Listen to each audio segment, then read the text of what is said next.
नमस्कार, बहुत स्वागत है आपका गुड न्यूज टुडे में। आपके साथ मैं हूं शुभम सिंह। आज सबसे पहले बात करते हैं सेना के शौर्य पराक्रम की। कारगिल विजय दिवस के 26 साल पूरे हो गए हैं और इस ऐतिहासिक अवसर पर पूरा देश सेना के वीर जवानों को सलाम कर रहा है। कारगिल युद्ध में भारतीय सेना के आगे पाकिस्तान ने घुटने टेक दिए थे और 26 जुलाई 1999 को भारतीय जाबाजों ने टाइगर हिल पर फिर से तिरंगा फहरा दिया था। युद्ध के मैदान में भारतीय सेना की ताकत का लोहा पूरी दुनिया ने माना था और इस मौके पर कारगिल वॉर मेमोरियल पर सेना की ओर से कई कार्यक्रम आयोजित किए गए थे। साथ ही पूरा देश उन नायकों को श्रद्धांजलि दे रहा है जिन्होंने राष्ट्र के लिए अपने प्राणों की आहुति दे दी थी।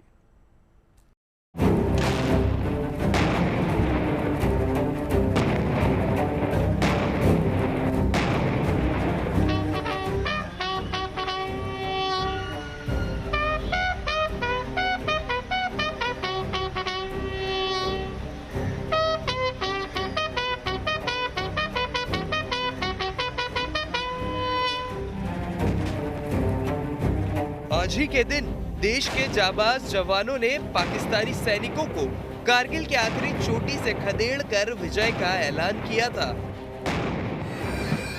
तभी से आज का दिन कारगिल विजय दिवस के रूप में मनाया जाता है। इसीलिए पूरे देश में कारगिल विजय दिवस पर देश भर में कई कार्यक्रम आयोजित किए गए और शहीद वीर जवानों को श्रद्धांजलि दी गई।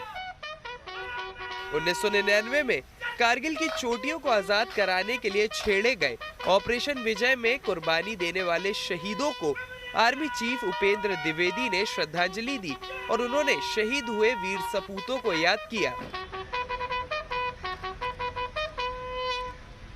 आज द्रास की इस पूर्ण रणभूमि पर खड़े होकर जहां हमारी वीर सेना ने राष्ट्र की रक्षा में अपना सर्वोच्च बलिदान दिया, उन अमर शहीदों को स्मरण करते हुए और पाकिस्तान के नापाक इरादों पर मिली ऐतिहासिक विजय की 26वीं वर्षगांठ को समर्पित इस पावन अवसर पर सम्मिलित होकर मैं स्वयं को अत्यंत गर्वित और भावुक महसूस कर रहा हूं। थल सेना अध्यक्ष जनरल उपेंद्र द्विवेदी ने कहा कि जो ताकतें भारत की संप्रभुता, अखंडता और लोगों को नुकसान पहुंचाने की साजिश कर रही है, उन्हें भविष्य में भी करारा जवाब दिया जाएगा। हम एक विकसित, आधुनिक और भविष्य की शक्ति बनने की ओर अग्रसर है। इस खास मौके पर स्वास्थ्य मंत्री मनसुख मांडविया और रक्षा राज्य मंत्री संजय सेठ भी मौजूद थे। उन्होंने भी देश के शहीद जाबाजों को श्रद्धांजलि दी और शहीद जवानों के परिवारों से भी मिले।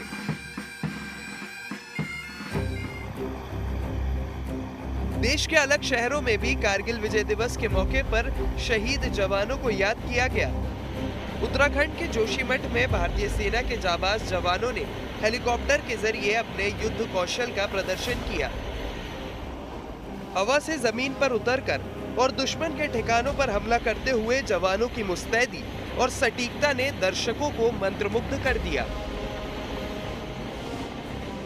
देहरादून में कारगिल विजय दिवस पर समारोह का आयोजन किया गया। सीएम धामी और राज्यपाल लेफ्टिनेंट जनरल गुरमीत सिंह ने शहीदों को नमन किया। उत्तराखंड सरकार ने इस मौके पर परमवीर चक्र विजेताओं की अनुग्रह राशि 50 लाख रुपए से बढ़ाकर 1.5 करोड़ रुपए करने की घोषणा की। विजय पताका लहराने अब रणभूमि में आई है, मातृभूमि की रक्षा करने ये तलवार उठाई है। उत्तर प्रदेश की राजधानी लखनऊ में भी कारगिल विजय दिवस के मौके पर सेना के पराक्रम को याद किया गया। इस अवसर पर बच्चों ने देशभक्ति प्रस्तुति से सबका दिल जीत लिया। सीएम योगी की मौजूदगी में बच्चों ने देश के वीर सपूतों को भी याद किया। भारत मां की लाज बचाने आई खड़ी बलिदान की, बेटी हिंदुस्तान की, बेटी हिंदुस्तान की। जम्मू कश्मीर के गुरेज में भी कारगिल विजय दिवस पर रैली निकाली गई, जिसमें सेना के जवानों के साथ बड़ी संख्या में स्थानीय लोग भी शरीक हुए।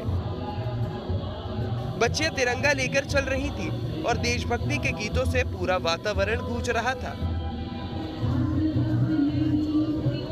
इसके बाद तिरंगा झंडा भी फहराया गया। कारगिल विजय दिवस पर असम की राजधानी गुवाहाटी में भी शहीद जवानों को श्रद्धांजलि दी गई। असम के राज्यपाल भी इस खास कार्यक्रम में शामिल हुए और शहीदों को याद किया। बेंगलुरु में भी इस खास मौके पर शहीदों को भावपूर्ण श्रद्धांजलि दी गई। इस खास मौके पर कर्नाटक के मुख्यमंत्री भी उपस्थित थे।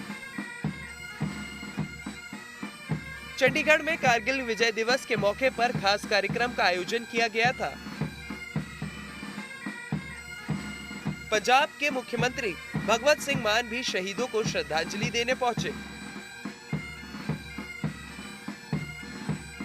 वाराणसी के 39 गोरखा प्रशिक्षण केंद्र में कारगिल विजय दिवस को बड़े उत्साह और धूमधाम से मनाया, ताकि उन सैनिकों के शौर्य और साहस को याद किया जा सके, जिन्होंने कारगिल, द्रास, मुश्को सेक्टरों में भारतीय इलाके से पाकिस्तानी सैनिकों को खदेड़ने के लिए अदम्य वीरता और साहस का परिचय दिया। इन शहीद वीर सैनिकों को याद किया गया और श्रद्धांजलि दी गई।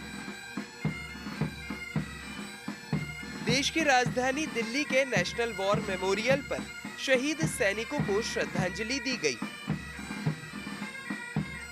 वायुसेना, थल सेना और नौसेना के सीनियर अफसरों ने उन्हें याद किया। इस खास मौके पर गणमान्य व्यक्ति भी मौजूद रहे। आज का दिन करोड़ों भारतीयों के लिए गर्व और भारतीय फौज के लिए शौर्य का दिन है। हर साल ये दिन देश के दुश्मनों के लिए संदेश लेकर आता है कि अगर बुरी नजर डालने की हिमाकत की तो करारा जवाब मिलेगा। द्रास से शिवानी वर्मा, वाराणसी से रोशन जायसवाल, जोशीमठ से कमल नयन सिलोड़ी के साथ bureau report, good news today. Andhra Pradesh के कुर्नूल के national open area testing range में डीआरडीओ ने ड्रोन से लॉन्च होने वाली मिसाइल को टेस्टिंग की है। इस प्रिसिशन गाइडेड मिसाइल का नाम ULP-GM-V3 है। यह ULP-GM-V2 का एडवांस्ड वर्जन है। यह स्मार्ट मिसाइल ड्रोन से छोड़ी जाती है और दिन रात किसी भी मौसम में दुश्मन के ठिकानों को सटीकता से नेस्तनाबूद कर सकती है।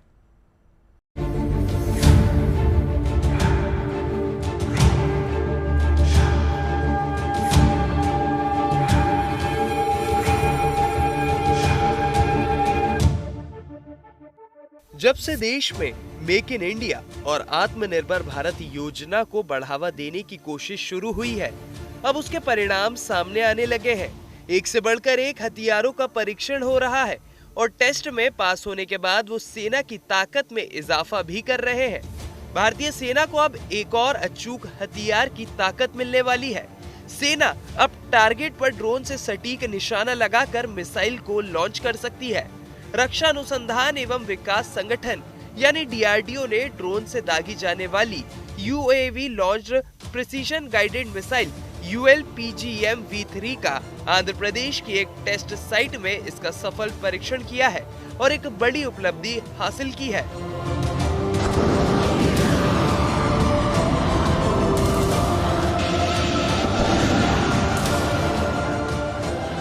ये मिसाइल ULP-GM-V2 का अपग्रेड वर्जन है, जिसे डीआरडीओ ने बनाया था।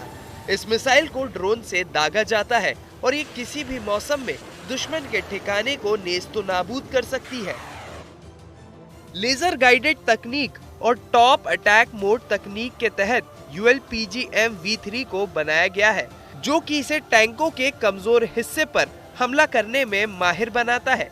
इसका वजन 12 किलो 500 ग्राम होने के कारण इसे छोटे ड्रोन से भी छोड़ा जा सकता है। इसमें इमेजिंग इंफ्रारेड सीकर भी लगाया गया है, जो दिन रात टारगेट को ढूंढकर नष्ट करने में सक्षम है। इसमें लगा पैसिवल होमिंग सिस्टम दुश्मन के रडार को चकमा देने में मदद करता है। एक बार लॉन्च करने के बाद कभी भी टारगेट को बदला जा सकता है। रक्षा मंत्री ने सोशल मीडिया प्लेटफॉर्म पर पोस्ट करते हुए लिखा है कि भारत की रक्षा क्षमताओं को बढ़ावा देते हुए डीआरडीओ इंडिया ने आंध्र प्रदेश के कुर्नूल में test range national open area range में UAV launch precision guided missile ULP-GM-V3 का सफलतापूर्वक उड़ान परीक्षण किया है। ULP-GM-V3 प्रणाली के विकास और सफल परीक्षणों के लिए डीआरडीओ और इंडस्ट्री पार्टनर्स DCPPS, MSMEs और स्टार्टअप को बधाई। ये सफलता साबित करती है कि भारतीय उद्योग अब महत्वपूर्ण रक्षा प्रौद्योगिकियों को आत्मसात करने और उत्पादन करने के लिए तैयार है।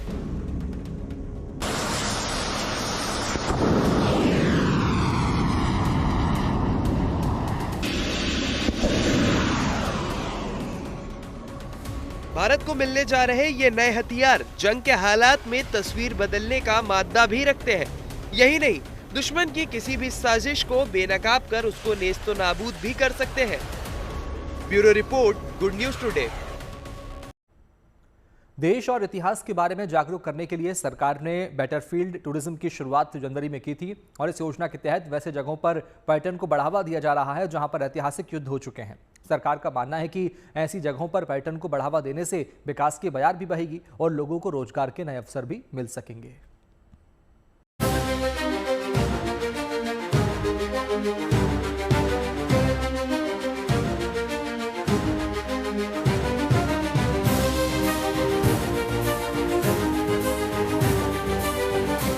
पर्यटन को बढ़ावा देने के लिए बैटलफील्ड टूरिज्म पर सरकार ने तेजी से कदम बढ़ाने शुरू कर दिए हैं।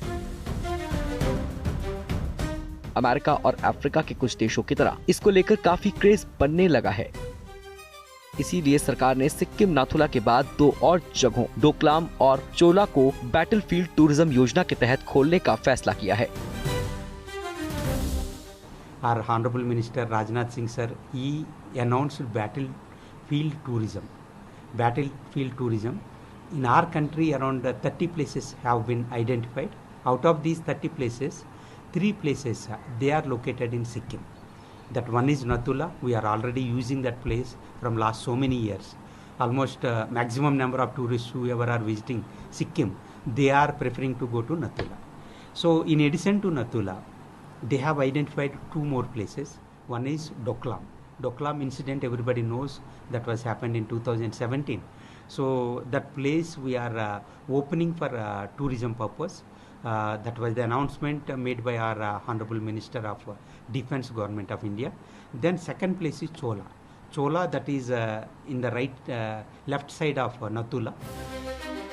इसी साल जनवरी में बैटलफील्ड टूरिज्म को लेकर सरकार ने घोषणा की थी और देश में करीब 30 स्थानों की पहचान की गई है, जिनमें से 3 स्थान सिक्किम में हैं।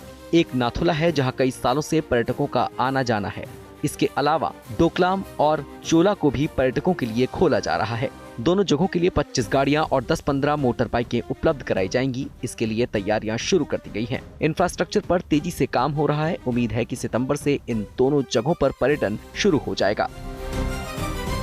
रक्षा मंत्री राजनाथ सिंह ने इसी साल जनवरी में भारत रणभूमि दर्शन ऐप लॉन्च किया था, जिसके जरिए देश के लोग ऐतिहासिक युद्ध क्षेत्रों का आसानी से दौरा कर सकते हैं और उनके बारे में जान सकते हैं। सरकार सीमावर्ती क्षेत्रों में पर्यटन को बढ़ावा देने पर विशेष जोर दे रही है, क्योंकि ये क्षेत्र के विकास के लिए कैटलिस्ट का काम करते हैं। डोकलाम में भारत और चीन के बीच 2 महीने का विवाद चला था, जो जुलाई 2017 में खत्म हुआ था। डोकलाम भारत, भूटान और चीन के त्रि जंक्शन पर स्थित एक पठार और घाटी क्षेत्र है और रणनीतिक रूप से भी खास है, विशेष रूप से भारत के लिए, क्योंकि ये सिलीगुड़ी कॉरिडोर के करीब है, जो मुख्य भूमि भारत को उसके पूर्वोत्तर राज्यों से जोड़ने वाला एक संकीर्ण भूमि गलियारा है। ये क्षेत्र दक्षिण एशियाई भू राजनीति में एक आकर्षण का केंद्र भी है। चीनी सैनिकों ने सिक्किम की सीमा में घुसपैठ की थी और भारत की मौजूदगी को चुनौती दी थी, जिसके बाद भारतीय सेना के जाबाजों ने अपनी सिर्फ उपस्थिति ही नहीं दर्ज कराई, बल्कि चीनी सैनिकों को करीब 3 किलोमीटर पीछे ढकेल दिया था। शौर्य गाथाओं और जवानों को याद करने के अलावा बैटलफील्ड टूरिज्म से देश की स्थानीय अर्थव्यवस्था को भी बढ़ावा देने में मदद मिलेगी। इससे होने वाले पर्यटन से लोगों को रोजगार मिलेगा और सैन्य बलिदानों को वो सम्मान मिल सकेगा जिसके वे हकदार हैं। Bureau report, good news today. और अब आपको दिखाते हैं कुछ खास तस्वीरें जोधपुर के एयरपोर्ट की। एयरपोर्ट पर उड़ानों के सिलसिले में लोगों की आवाजाही बराबर होती रहती है। वहीं बहुत से लोग अपनी उड़ानों के लिए या फिर लेओवर पीरियड में वहां इंतजार भी करते हैं। ऐसे में एयरपोर्ट पर लगातार काफी लोग मौजूद रहते हैं, तो मुसाफिरों के बीच फिटनेस की जागरूकता फैलाने के लिए CISF ने एयरपोर्ट पर एक अनोखी पहल की शुरुआत की है। आइए देखते हैं। बॉडी बैलेंस बनाते हुए आगे की तरफ बहुत छोटे-छोटे स्टेप वॉक करना है। 5 स्टेप आगे की तरफ, 5 स्टेप पीछे की तरफ। जोधपुर एयरपोर्ट, सुबह सुबह का वक्त और एक्सरसाइज करते पैसेंजर्स। ये नई मुहिम शुरू की है CISF ने। दरअसल CISF ने एयरपोर्ट पर पैसेंजर्स के सुबह में व्यायाम का सेशन शुरू किया है, ताकि यात्रा के दौरान यात्रियों को शारीरिक रूप से समस्याओं का सामना न करना पड़े। विश्व स्तर पर पहली बार किसी एयरपोर्ट पर ऐसी मुहिम चलाई गई है। इसके तहत एयरपोर्ट पर मौजूद और वहां आने जाने वाले लोगों को ग्रुप एक्सरसाइज कराया जा रहा है। सामूहिक रूप से कसरत कराई जा रही है, ताकि वो चुस्त और तंदुरुस्त महसूस कर सके। सोशल मीडिया पर इसके वीडियोस काफी वायरल हो रहे हैं। CISF के इस कैंपेन में हवाई अड्डे पर चलते समय व्यायाम करना, सीढ़ियां चढ़ना और अपनी सीट पर बैठे बैठे भी कुछ व्यायाम करना शामिल है, ताकि लोगों को लंबी यात्राओं के दौरान थकान महसूस न हो और वो एयरपोर्ट पर अपने ठहराव के समय का सार्थक इस्तेमाल भी कर सके। CISF अधिकारियों का कहना है कि जिन एयरपोर्ट पर यह रूटीन लागू किया गया है, वहां हमें बहुत ही शानदार रिस्पॉन्स मिला है। कोहरे के मौसम में अक्सर फ्लाइट लेट होती है और इंतजार करना पड़ता है। इस व्यायाम से ब्लड सर्कुलेशन में मदद मिलेगी, जिससे लोगों को भी आराम महसूस होगा। जोधपुर एयरपोर्ट के बाद इसे अब श्रीनगर, देहरादून, उदयपुर, ग्वालियर एयरपोर्ट पर भी शुरू किया गया है। लोगों को भी ये आइडिया काफी पसंद आ रहा है। Bureau report, good news today.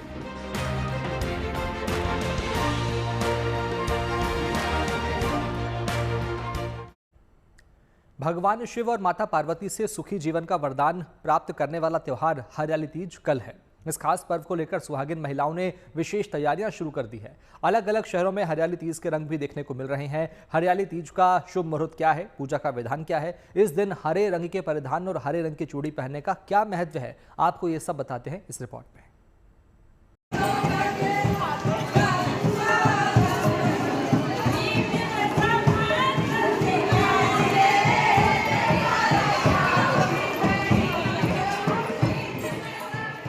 भगवान शिव का सबसे प्रिय महीना सावन चल रहा है। इसी पवित्र महीने में शिवरात्रि मनाई गई। अब सुहागों का त्योहार कल यानी 27 जुलाई को हरियाली तीज मनाया जाएगा। ये पर्व माता पार्वती और भगवान शिव के मिलन का प्रतीक माना जाता है। सावन में मनाया जाने वाला यह त्योहार प्रेम, समर्पण और वैवाहिक संपन्नता का भी प्रतीक है। हरियाली तीज का त्योहार शादीशुदा और अविवाहित महिलाएं दोनों बड़े उल्लास और श्रद्धा के साथ मनाती हैं। यह त्योहार मुख्य रूप से राजस्थान, मध्य प्रदेश और उत्तर प्रदेश के कुछ हिस्सों और नेपाल में मनाया जाता है।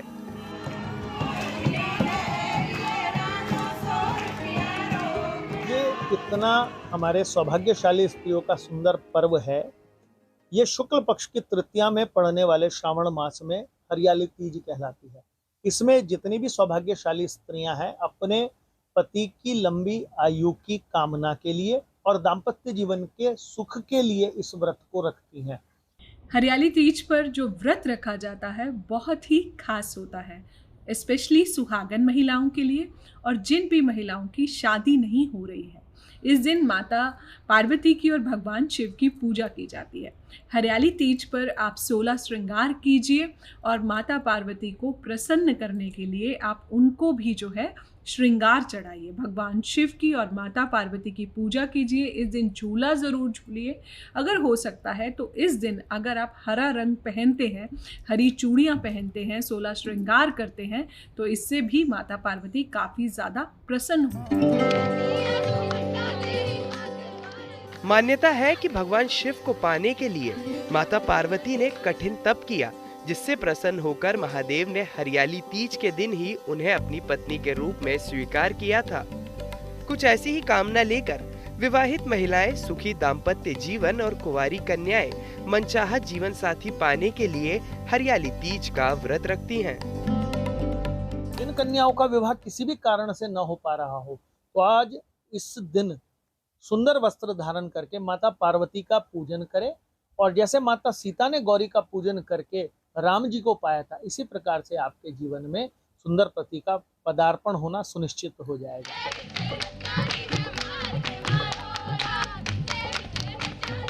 उदया तिथि के मुताबिक हरियाली तीज का पावन पर्व 27 जुलाई रविवार को मनाया जाएगा। इस दिन अभिजीत मुहूर्त दोपहर 12 बजे से लेकर 12:55 तक रहेगा, जबकि रवि योग 27 जुलाई को शाम 4:23 से शुरू होकर 28 जुलाई को सुबह 5:40 तक रहेगा।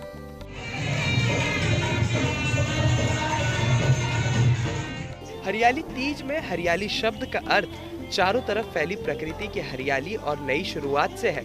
हर रंग नई शुरुआत, संपन्नता, आपसी प्रेम का प्रतीक होता है। इसलिए हरियाली तीज पर हरे रंग का विशेष महत्व है।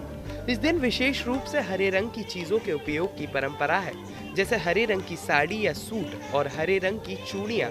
अखंड सौभाग्य की कामना के साथ महिलाएं निर्जला व्रत रखती हैं, हाथों में मेहंदी और हरी चूड़ियां पहनती हैं। इसके साथ ही मायके से आए हुए कपड़े महिलाएं पहनती हैं। इस दौरान महिलाएं पूरे 16 श्रृंगार करके भोलेनाथ की पूजा करती हैं।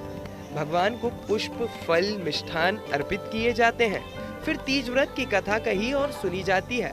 अंत में शिव पार्वती की आरती के साथ सुख सौभाग्य की कामना की जाती है। हरियाली तीज पर सुख सौभाग्य पाने के लिए भगवान शिव और माता पार्वती के साथ घर के बड़े बुजुर्गों का आशीर्वाद भी लिया जाता है।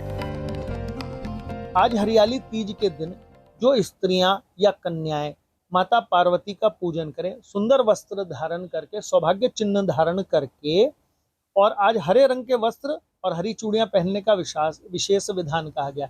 और जो झूला आरोहण करती है, झूला झूलती हैं, उन लोगों को अपने जीवन में हर प्रकार का सुख प्राप्त होता है। और माता को विशेष तौर पे लाल रंग के वस्त्रों का अर्पण करना, उनको हरी चूड़ियां अर्पण करना, सिंदूर आदि इस प्रकार के सौभाग्य के 16 जो चीजें हैं वो अर्पण करना।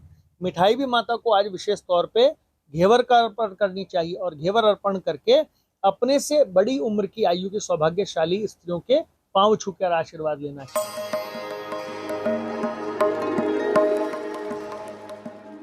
व्रत के साथ इस दिन दान का भी काफी महत्व है।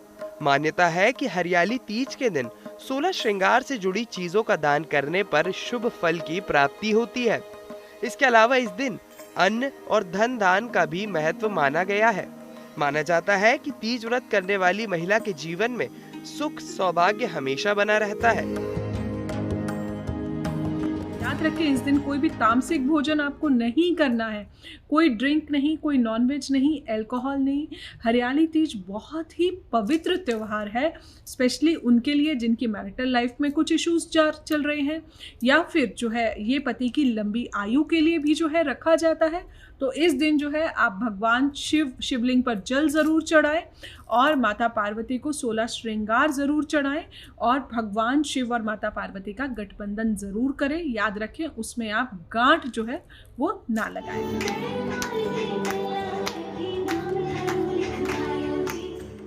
हरियाली तीज भले ही रविवार को हो, लेकिन देश के अलग अलग शहरों में हरियाली तीज को लेकर तरह तरह के आयोजन किए जा रहे हैं।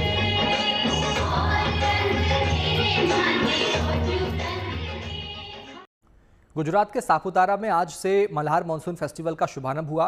हिल स्टेशन होने की वजह से यहाँ प्राकृतिक सौंदर्य देखने लायक तो है ही, मानसून के सीजन में इनकी सुंदरता और बढ़ जाती है। और गुजरात के इस इलाके में आदिवासी लोगों की संख्या भी ज्यादा है। ऐसे में प्रकृति के बीच रहकर आदिवासी कला और संस्कृति को दुनिया तक पहुंचाने के लिए यहाँ पर मानसून फेस्टिवल मनाया जाता है। इस फेस्टिवल में 13 राज्यों से करीब 350 से ज्यादा कलाकार इकट्ठा होकर अपनी कला का प्रदर्शन करते हैं। इस खास उत्सव का आनंद लेने के लिए सापुतारा में सैलानियों का तांता लगा हुआ है। इस फेस्टिवल का इंतजार सैलानी साल भर करते हैं। इस खास उत्सव की शुरुआत 16 साल पहले पीएम मोदी ने की थी, जिनका विजन टूरिज्म को बढ़ावा देना और आदिवासियों के लिए रोजगार उत्पन्न करना था। यहाँ घने जंगलों के बीच अनगिनत छोटे बड़े वाटरफॉल है, जिसको देखने के लिए लोग दूर दूर से आते हैं। फेस्टिवल से यहाँ टूरिस्ट की संख्या में काफी बढ़ोतरी हुई है। यह फेस्टिवल 17 अगस्त को यूं ही पूरे उत्साह के साथ मनाया जाएगा।